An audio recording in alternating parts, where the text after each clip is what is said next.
deeper into what you think you see. Feel for what you think you hear. Break free from the chains of illusion. The realist juggernaut. There's a powerful force in realism. Welcome to the Realist Juggernaut. I'm your host, John Neff. I'm your co-host, Tony John. Always remember, there's a powerful force in realism, where being real is always important. There's too many fake people in this world, and they will lie to you, and I mean they will lie to you to get what they want. So be a juggernaut. So be a juggernaut. On today's show, we are going to talk about missing does. We are on number 2, second episode for this. Missing does. Last show we talked about these missing does. We decided to go with a part 2 for this show. And today we're going to talk about all the networks that you can go to. And, you know, if you do know a missing person or know of a missing person, you can go to these networks and they will help you. I mean, obviously, we want you to reach out to your local police department no matter what, first off. But, I mean, after that, I mean, there's a bunch of other networks and stuff that you can report missing people to and whatnot. Tony, what have you come up with so far? Well, like, we didn't finish off like the real reasons why some of the stuff happens, and we didn't go into jurisdiction as well. That's what I wanted to talk about today. Okay. Sounds good to me. Right. Hammer away. Okay. So this is not an easy topic to talk about. So let's talk about some of the reasons why missing Native Americans end up being murdered or missing. And so one of the reasons is genocide. And sexual violence and human trafficking are the main possible reasons why this stuff happens. So the advocates, they believe that poor record keeping, racial misclassification, and adverse relationships between tribal governments and outside law enforcement have led to an underreporting of most cases. Now, jurisdiction plays a major role between the states, law enforcement, the federal government, with a possible cause of lack of reports and media coverage as well. Now, people of color, particularly African American, Indigenous women, get extremely less media coverage than Caucasians who are reported missing. Now, the FBI's National Crime Information Center reported that in 2020, of all missing persons in the United States, 33.6% were African American. Cases involving African Americans victims have received significantly less coverage by news outlets. So, Wow. well, in general, criminal jurisdiction related to Indian reservations is determined as follows. Today, the jurisdiction of federal, state, and tribal courts usually depends upon whether the parties involved are considered to be Indians or tribal members, the nature of the offense, and whether the events of the case took place in Indian country. Though the definition varies, people are usually considered an Indian or Native American with some Indian blood or Native blood, and also considered an Indian by community. But what that means is that sometimes you may not be fully Native American, but also living on a reservation. I mean, you are pretty much considered a Native, by the community, which happens a lot. So, blood requirements may vary from state to state, but often it is enough to have a parent, grandparent, or a great-grandparent qualify as an Indian or Native American. To be identified as an Indian or Native American for federal and statutory purposes, however, a person must be a member of a federal recognized tribe. So basically, if you're a non-native and commit a crime on a reservation, the state or federal may get involved. If a native commits a crime against another native, it is handled by the tribal committees or federal government, depending on the severity of the crime, such as murder, manslaughter, rape, assault with intent to kill, arson, burglary, larceny. The main crimes that are actually enlisted in the Department of Criminal Justice. So, present-day jurisdiction with Indian country is defined by Congress in 1948. 18 USCA-1151 is considered this: all land within limits of any Indian reservation under the jurisdiction of the United States government, notwithstanding the issuance of any patent and including rights of way of running through the reservation. Also, all dependent Indian communities within the borders of the U.S., whether within the original or subsequently acquired territory thereof, and whether within or without the limits of the state. Also, all Indian allotments, the Indian titles to which not have been extinguished, including rights of way running through the same. Now, that's actually a statement through that document. Now, crimes committed on an Indian reservation, individual remains on the Indian reservation. So the tribal police force will have jurisdiction to arrest the individual, as well federal agents or state police officers such as highway patrol. Now, however, county or city police officers will not have authority to arrest the individual under these circumstances. So, crimes committed on an Indian reservation, individual leaves the Indian reservation. So, it gets a little confusing, right? So, the tribal police force will not have jurisdiction to arrest the individual. So, if someone commits a crime on the reservation and leaves the reservation, guess what? The tribal police cannot arrest them. The local or state police forces can. However, federal agents or state, county, or city police will have authority to arrest the individual. Does that make sense? That makes a lot of sense. Yes, a lot of people don't realize that. But yeah, that's pretty much how it is. So, crimes committed off an Indian reservation, the individual enters the Indian reservation. So, if someone commits a crime outside of the reservation, comes into the reservation. This is what it's all about.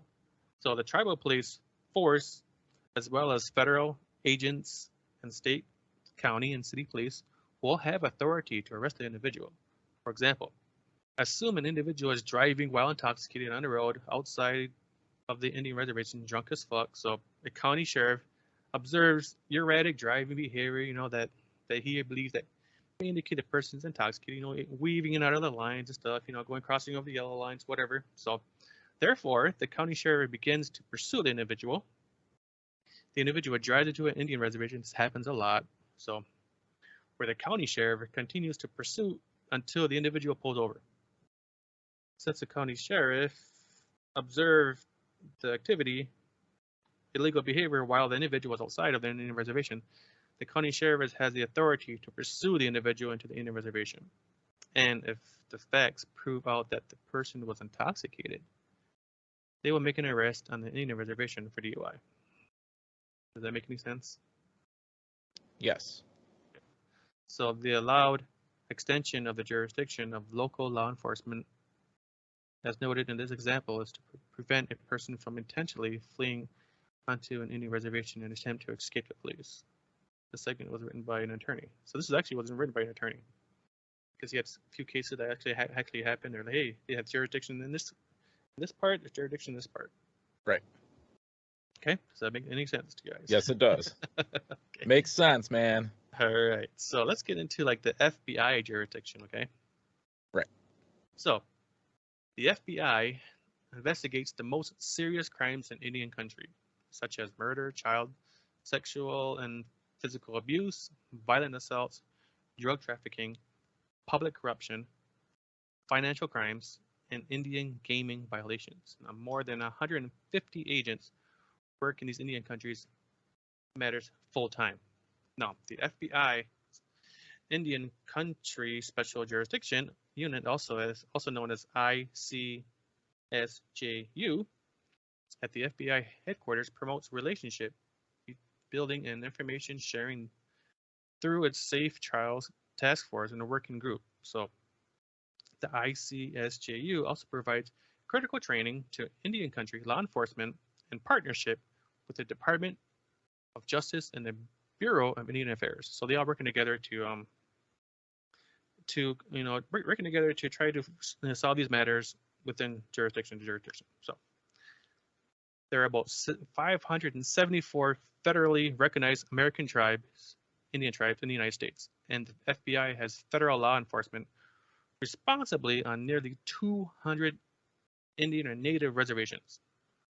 So this federal jurisdiction is shared concurrently with the Bureau of Indian Affairs, Office and Justice Services. Approximately 75% of the crimes the FBI investigates in Indian country fall under the following priority violations. Now, here's some of the violations. We have death investigations, physical abuse of a child, sexual abuse of a child, violent felony assaults, and rape. Now, the FBI's Victim Service Division has victims specialists dedicated to Indian country, representing approximately 1/3 of the entire FBI victim specialist workforce. Now, these victim specialists are critical to FBI Indian country cases, assisting victims throughout the entire case process. ICSJU works with the Department of Justice and the Bureau of Indian Affairs to provide training for federal, state, county, and tribal law enforcement officers. Now, the FBI typically supports the following courses for Indian country law enforcement personnel. Here, these are the courses that are actually currently taken. Now, one of them is Indian country criminal investigator training, death investigations, child physical and sexual abuse investigations, adult physical and sexual assault investigations, gang and drug traffic investigations, public corruption investigations, financial crime investigations, crime scene management and evidence collection, crisis negotiation and tactical training, child forensic interviewing, and interviewing and interrogation. So this is all the stuff that the FBI is trying to get together with other agencies and working together and to try to solve these issues that are happening on the reservations, which I think is great. Yeah, it is great, actually. And there is a lot to it too, that that these people gotta work their fannies off just to get things right too in these cases to try to find these people. But there is a lot of different types of abductions and stuff like that going on in this country and other countries and around the world. We even got international parental child abductions. Yeah. And what that is, international parental child abduction, is the removal of or retention of a child outside their country or habitable residence in breach of another parent or guardian's custody rights. Yeah. The Office of Children's Issues within the U.S. Department of the State is a leader in U.S. government efforts to prevent international parental child abduction. And that goes on quite a bit as well. So does anybody would ever know, like you get those Amber Alerts, and a lot of that is, because of a parent or whatnot that wasn't supposed to take their children or whatnot. So just saying. And then you got, these other, there's like a whole bunch of these, like NAM US, National Missing and Unidentified Person System. That's pretty cool too. It's called NAM US program. Okay. So, and NAM US is a national information clearinghouse and resource center for missing, unidentified, and unclaimed persons cases across the United States. Resources as provided at no cost to law enforcement, medical examiners, coroners, allied forensic professionals, and family members of missing persons. So they do a lot of stuff, a lot of good stuff.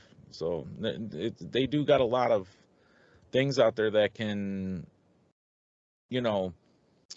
help try to find these people, whether they're alive, hopefully they're alive, whether they got murdered or whatnot. There is a whole thing. Now, what people need to realize is the first 3 hours of anybody becoming missing is more important than anything. Okay.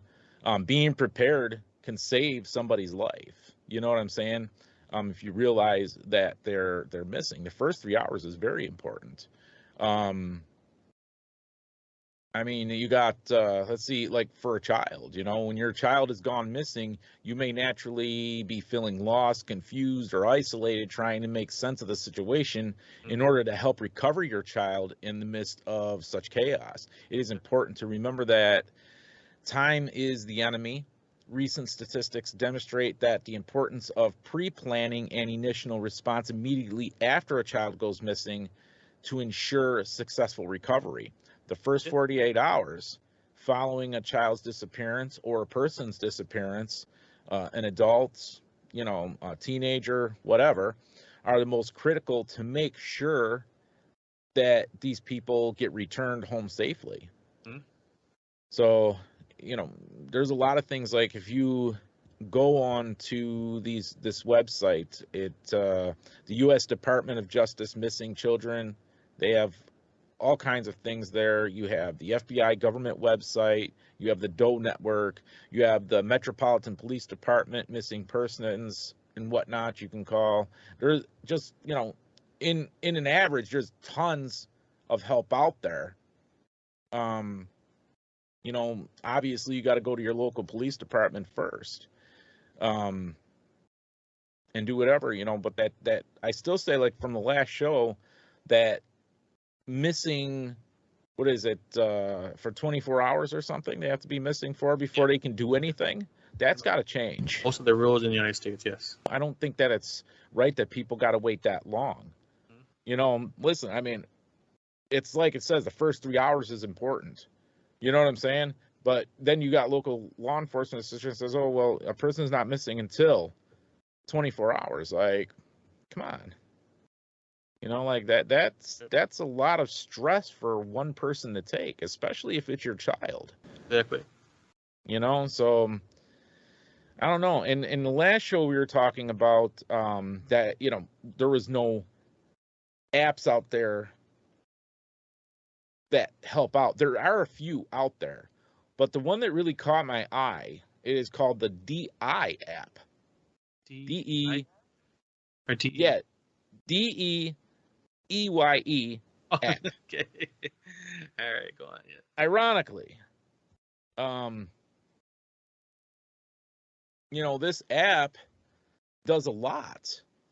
Mm-hmm. It needs funding, obviously. They're asking for donations and stuff like that. So, it is what it is. We'll be right back.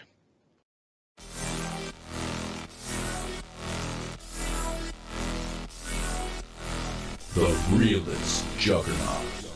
There's a powerful force in realism.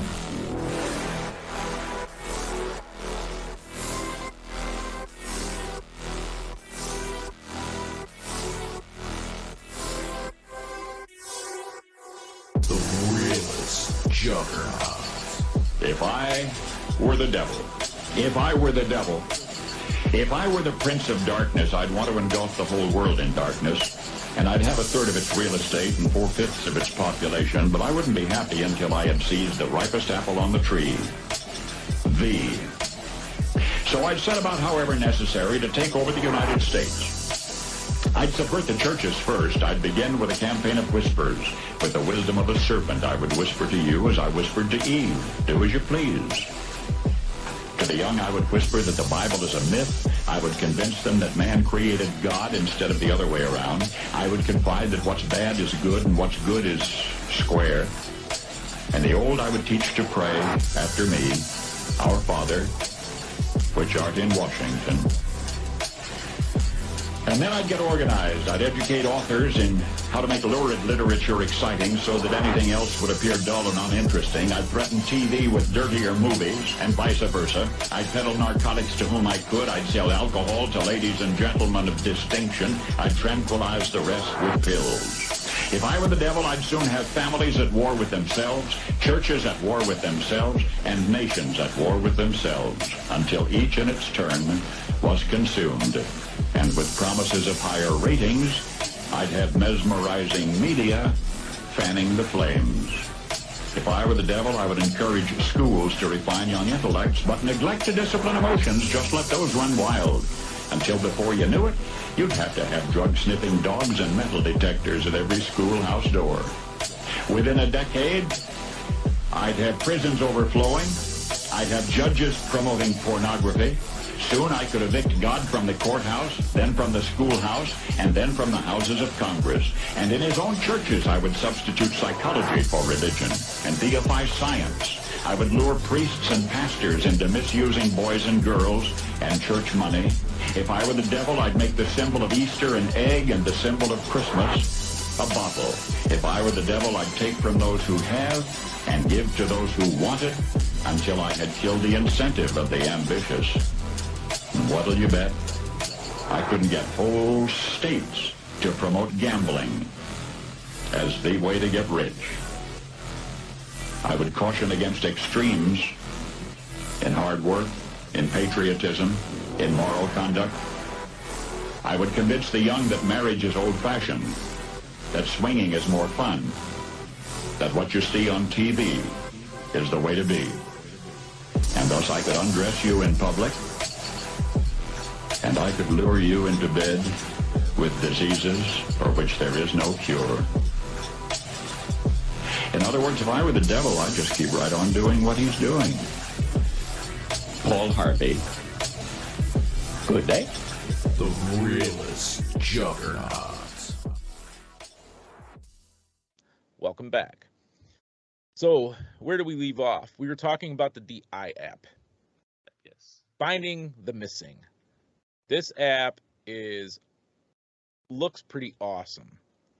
Over 2 million people go missing every year across the globe. So, at least there is somebody out here that is willing to put all of this together with this thing. I mean, you get all kinds of stuff with this app. You get a community search, you get a live feed, you got support and collaborating. You got posting missing persons, you could post missing persons. You got real-time feeds on this thing. Proximity alerts. So it says receive notifications on missing persons and crimes within the community and help any way you can. So anybody can download this app and you get all this features with it. And it looks to be free, but it, like any kind of company, you gotta donate to it and throw some funds at it to keep it alive. You know what I'm saying? And they are definitely looking for, donations to be able to do that. With the features on this, says with the use of smart search and global optimization engagement community technology, it says we make you get all the help you need to find your missing loved ones for you. So, like I said, it has all these features in here, which is very nice. And it's backed by a lot of bigger companies, which is really cool. There is 31 organizations that signed up and still counting. There are 5,270,000 missing persons cases and still counting. And 230 private investigators signed up and still counting. So it says, as president of Peas and Their Pods, I am keenly aware of the hardships that families face when their loved ones go missing and the difficulty that exists in creating awareness. I am thrilled about the new DI app because it will not only help organizations and individuals share information about missing persons, it will also offer many other added benefits that have never been before included all in one. Being able to receive real-time information is unparalleled. This is exactly what is needed to give a voice to the voiceless. Make sense? Yeah. It's a very nice app. And they really need the funding, though, that's for sure, to keep this thing going. And that you can get to this website by going to www.therealestjuggernaut.com. That's www.therealestjuggernaut.com. We have that down in our app section towards the bottom of the website. So, with that said, there's a lot here, as far as how to be prepared as a parent or a guardian. They got all these things that you can go in on the website to help you out after you contact law enforcement or whatnot, to get you in the right direction and get you thinking properly so you can find, your child or a missing person or adult or whatever, regardless. They have all of this here. Just the click of a button. That's it. You know, I think the most important thing is not to panic. A lot of people will panic, and they don't know what to do in a situation like that. You know what I'm saying? I mean, you gotta try to relax, stay calm. If you can't, try to follow proper procedures if you can, because if you panic, you just may do something you're gonna regret. You know what I mean? It's just That's very true, and a lot of people do panic right away. I mean, it's kind of natural thing to panic, but you know what I mean? It's just response, but it's just you got to have you got to think properly. Exactly. To assess the situation properly. Panicking can cloud your thinking. So exactly, it definitely can cloud your thinking. That's for sure. Yes. But we have videos here on the website too, as far as the DI app goes, and they talk about the DI app and whatnot. There's a couple of them I have posted on that. But like I said, you got all these other websites that you can go to too, if you want to look at, see if you want to, see who's missing, or if you're curious, you can go on these websites. So you got the U.S. Department of Justice, you got the FBI government website, you got the Doe Network. Like I said, you got Murdered and Missing Indian Women. You have the Black and the White of the Missing Persons. I mean, you can go on all these websites and you can read all about these missing cases and whatnot, and get an idea of what's really going on in our world as far as missing people. Yeah. And I agree with you. The media is not putting enough attention in these cases at all. So, and they should be. I mean, the media is supposed to exploit what's going on in the world. You know what I'm saying? And just because they don't want to talk about missing people or whatnot, they should address this. I think all news stations should have some sort of, 15-minute thing. You know what I'm saying? That talks about recent missing people, and then have some that talk about, people that were missing in the past. Yeah. It doesn't take much to drop something like for 10 minutes on air. You know what I'm saying? So people could see what's really going on. But remember you mentioned it because I remember watching the Justice Channel. They used to do that too.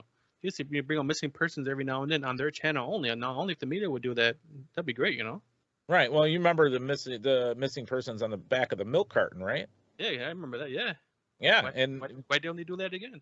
Exactly. What's stopping them now? You know what I mean? Like, it's uncalled for what's going on. It just seems like nowadays people have less feelings for one another in some instances. You know what I mean? Yeah. Which isn't right, because everybody should be looking out for each other in a way, in some sort of way. You know what I mean? Mm-hmm. Be kind of human. You know what I mean? And I think that's a lot of that's missing nowadays. The care, just like, just even like you go like 10 years back, you know what I mean? Like you would have more people donating to like the firefighters toy fund, and then, like we call it, the Salvation Army and stuff like that. There's a lot less people donating even for stuff like that, just to give kids a Christmas or something. You know what I mean? Oh. So, it don't take much money to come up with a lot of money. Big things come from little things. You know what I'm saying? Little things mean more than bigger things. And it's quite simple. You know what I mean? It's quite simple. And the same thing with these missing people. You know what I mean? The littlest thing can lead to finding somebody. You know what I mean? And it's some people don't realize that. You know what I mean? And they just figure, oh yeah, whatever. You know what I mean? Somebody else will do it, or somebody else will come up. You know what I'm saying? Like, there's probably so many people that has information on people that they just so afraid to come forward with it because they might even get blamed for it because they may know too much or something. You know what I'm saying? And sometime in some instances, that's probably true. It's like I said, like even with Christmas gifts and stuff like that. You know what I mean? Like nobody wants to give. You know what I mean? How about like I give every month. I give St. Jude something. Mm-hmm. You know what I'm saying? Every month, religiously. I have now for, I'd say going on like 3 or 4 years now, something like that. Close near 3 years, I think, actually. But I also do Children's Hospital. You know what I'm saying? If I'm going through like, you know, Tim Hortons getting a coffee or something like that, and then they do the cookies, you know how they do that? Yeah. The cookies or the the bracelets for the camp days or whatnot. Mm-hmm. Yeah, I always buy those. I always buy the cookies and stuff. Whatever, that little bit helps. Yep. You know what I'm saying? People don't realize how much that helps. You know, I would do the same thing. You know how you rig up, sometimes you rig up your own stuff at the register, you'll see donate this to Children's Hospital, donate to cancer. Right. I do. Right. Almost every transaction. Right. And we all should be like that. You know what I mean? I mean, come on, you know, like, especially when it comes to information on something or a case, you know what I mean? And, you know, people belong with their families. You know what I mean? There was a movie I watched not too long ago. And it was about this lady who was kidnapped from the hospital a few days after it was born. And this lady did not know her real true family. She met her family. She was like in her 50s or whatever when she actually met up with her family. 50? Wow. Yeah, like almost, yeah, I think in her 50s, close near it. Mm-hmm. Close near almost into her 60s, I think. But that's how long. And, you know, and after she met her family, her sister ended up passing a year after that. You know, that's got to hurt. You know what I'm saying? Hey, did you ever watch a movie? Was it the Caroline White story? Almost the exact same thing. Yeah, I Women didn't see that. women went to another what kind of city, snatched almost a newborn baby, you know, from the hospital, took her home, and raised her as their own.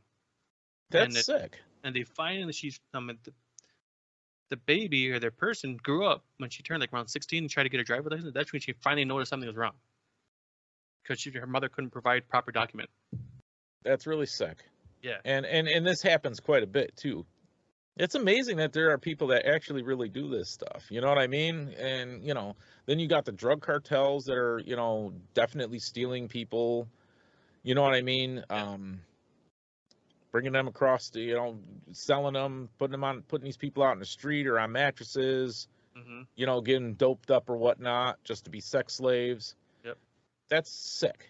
You know what I mean? People are sick, bottom line.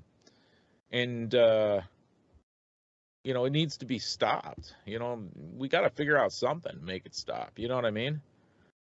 Now, you're not going to stop everything. You know what I'm saying? But we could do a hell of a lot better than what we're doing now, don't you think? I think. You know? So, but anyways, we'll be right back. There's a powerful force in realism, the realist juggernaut. All right, so welcome back. So we're talking about that female that abducted a child from a hospital. I just want to clear what we were talking about earlier. So the actual story is called the Carolina White story. Now this is a true story. There's a movie on it. So it took place in 1987. So there's a girl named Anne Petaway. That's the name of her movie. I'm not sure if that's her real name, but however, she pretended to be a nurse and took a child that wasn't hers, like from the nursery. And the baby was just probably like maybe within a month born. Wow. In a couple weeks. So that's the story, and it happened in New York. I believe Harlem, New York, and New York and Harlem. Yes. But I just want to clear that up. That's what happened. Thanks for doing that. So just so you guys know, if you do know somebody who may be missing or somebody who became missing, you can call your local law enforcement, obviously, first, and then you can contact the FBI headquarters. You can either write to them or whatever, I don't know, but they're located at 935 Pennsylvania Avenue, Northwest Washington, D.C. zip code 20535. The phone number is 202-324-3000. That's 202-324-3000. Then you got the Office of Justice Programs. That is the U.S. Department of Justice at 810 7th Street, Northwest, Washington, D.C. Zip code 20531. Phone number is 202-514-2000. That's 202-514-2000. And then you have the Doe Network you can report to, and they're located at 420 Airport Road in Livingston, Tennessee. 38570 is the zip code. Phone number is 931-397-3893. That's 391-397-3893.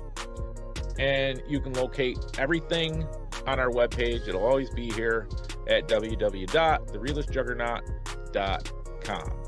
That's www.therealistjuggernaut.com. We appreciate everything. Be safe. God bless.